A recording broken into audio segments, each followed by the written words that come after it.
नमस्कार। आधुनिक भारत के इतिहास से संबंधित यह अगला वीडियो आप प्राप्त कर रहे हैं। आज हम जानेंगे डलहौजी का व्यापकत सिद्धांत। साथियों, लॉर्ड डलहौजी, जो कि भारत का गवर्नर जनरल 1848 से 1856 के मध्य रहा, और इन 8 वर्षों में उसके द्वारा 8 अहम राज्यों का समामेलन ब्रिटिश साम्राज्य में किया गया। यह व्यापगत सिद्धांत के अंतर्गत किया गया, जो डलहौजी के मनमाने सिद्धांतों से जन्मा था। इसे शांतिपूर्ण विलय की नीति कहा गया। अंग्रेजों के बढ़ते प्रभाव ने जिस प्रकार वेलिजैली को, जो कि भारत में 1798 से 1805 के मध्य गवर्नर जनरल रहे, उनके द्वारा भी सहायक संधि का प्रस्ताव लाया गया और साम्राज्य विस्तार किया गया। ठीक इसी प्रकार डलहौजी ने भी भारतीय कई राज्यों को अपने व्यापगत सिद्धांत के अंतर्गत ब्रिटिश साम्राज्य में विलय किया। डलहौजी के इन सिद्धांतों के परिणाम हुए और 1857 की क्रांति का भी इन्हें कारण माना गया, क्योंकि इस नीति के चलते भारतीय कई रियासतों की स्वतंत्रता छीन ली गई। कई का अस्तित्व सदैव के लिए समाप्त हो गया और अन्य रियासतों और अन्य शासक अब इस समस्या में थे कि ब्रिटिश उनका साम्राज्य कहीं छीन न ले, और यह भारतीय रियासतों में असंतोष उत्पन्न होने का कारण बना और 57 की क्रांति हुई। साथियों, इस डॉक्ट्रिन ऑफ लैप्स या व्यापगत सिद्धांत के पीछे कुछ तो कारण अवश्य थे, जो डलहौजी तीव्रता से राज्यों को अपने साम्राज्य में मिला रहा था। ब्रिटेन से ही यह मसौदा तैयार था कि भारत को पूर्ण रूप से अपना उपनिवेश बनाया जाए और भारत में रेलवे, डाक, संचार का आगमन हो, जिनके उपयोग से अंग्रेजों की भारत में मजबूती बढ़े और वे अपने उद्देश्यों अर्थात भारत से अधिकतम लाभ हासिल करना में कामयाब हो सके। इसके लिए तीव्रता से हस्तक्षेप किए गए। भूस्वामियों अथवा राजाओं को हटाने के लिए हर कोशिश की गई, और यह था व्यापगत सिद्धांत, जिसे राज्य हड़प नीति भी कहा जाता है। साथियों, डलहौजी स्पष्ट था। उसका मानना था कि झूठे रजवाड़े और कृत्रिम मध्यस्थ शक्तियों द्वारा प्रशासन की पुरानी पद्धतियों से प्रजा की परेशानियां बढ़ती हैं। इसलिए वह सीधी तौर से इन्हें अंग्रेजी साम्राज्य में मिलाना चाहता था। व्यापगत सिद्धांत में उसके द्वारा राज्यों को 3 भागों में बांटा गया था।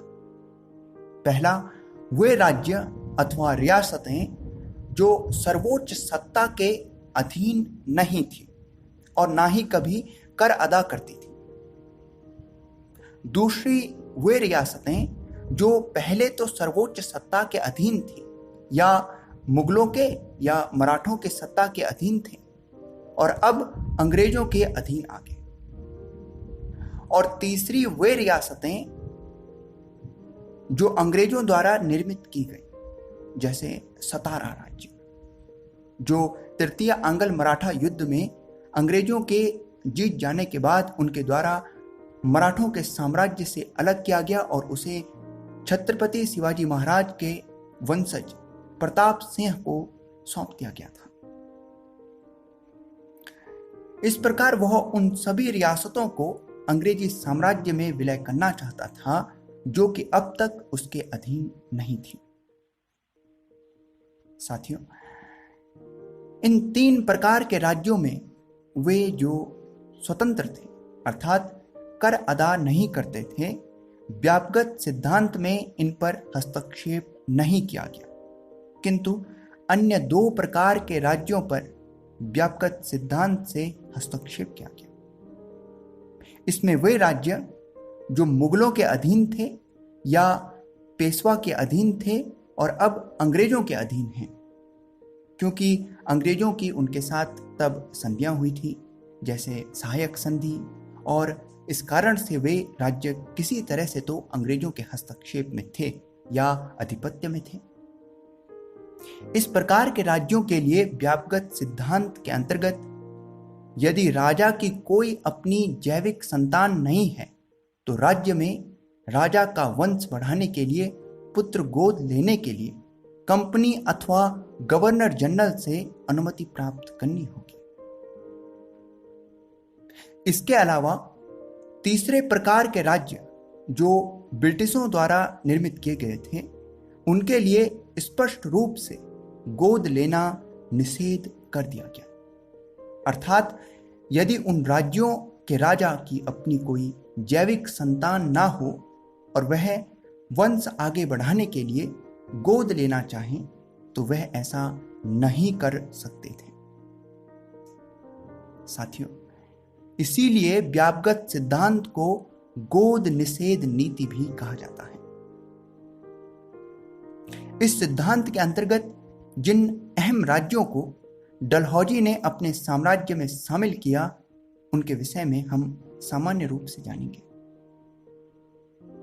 साथियों, सतारा को 1848 में सबसे पहले ब्रिटिश साम्राज्य में व्यापगत सिद्धांत के अंतर्गत शामिल कर दिया गया। यहां के राजा अप्पा साहिब की कोई जैविक संतान ना थी और गोद लेने के लिए मामला बंबई प्रेसिडेंसी में था, किंतु अंतिम रूप से डलहौजी के व्यापगत सिद्धांत के अंतर्गत अप्पा साहिब की मृत्यु के बाद यह राज्य ब्रिटिश साम्राज्य में मिला दिया गया। जैतपुर और संबलपुर रियासतों को भी 1849 में ब्रिटिश साम्राज्य में मिला लिया गया।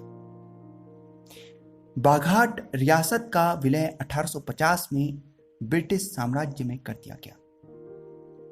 उदयपुर रियासत को 1852 में ब्रिटिश साम्राज्य में विलय कर दिया गया।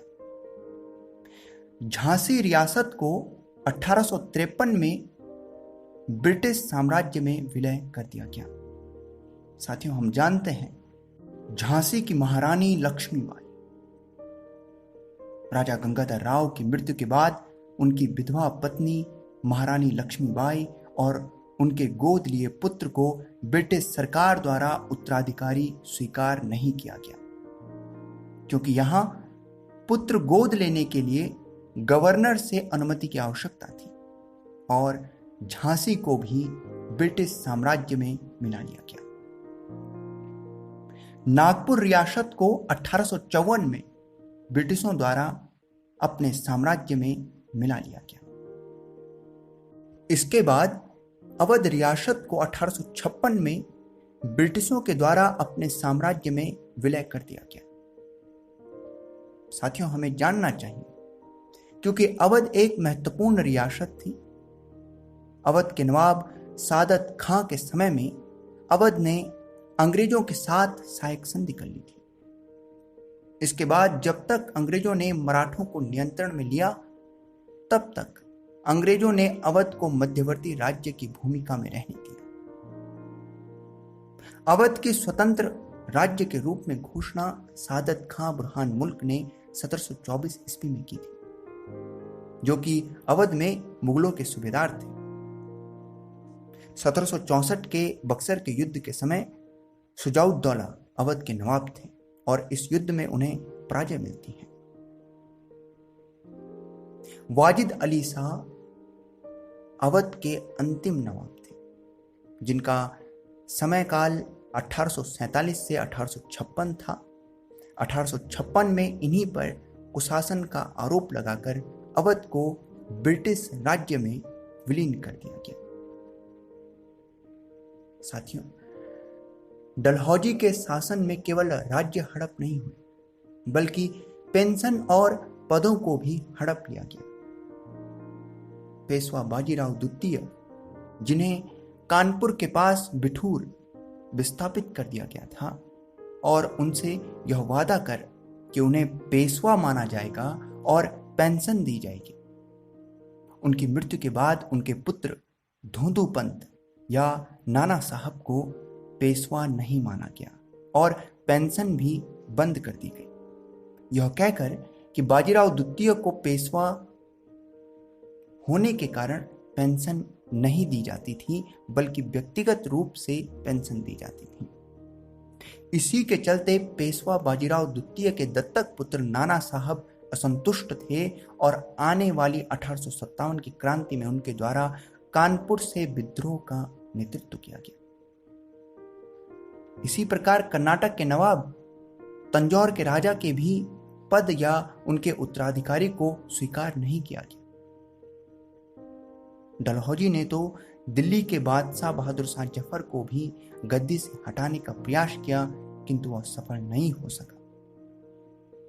साथियों, यह था डलहौजी का व्यापक सिद्धांत।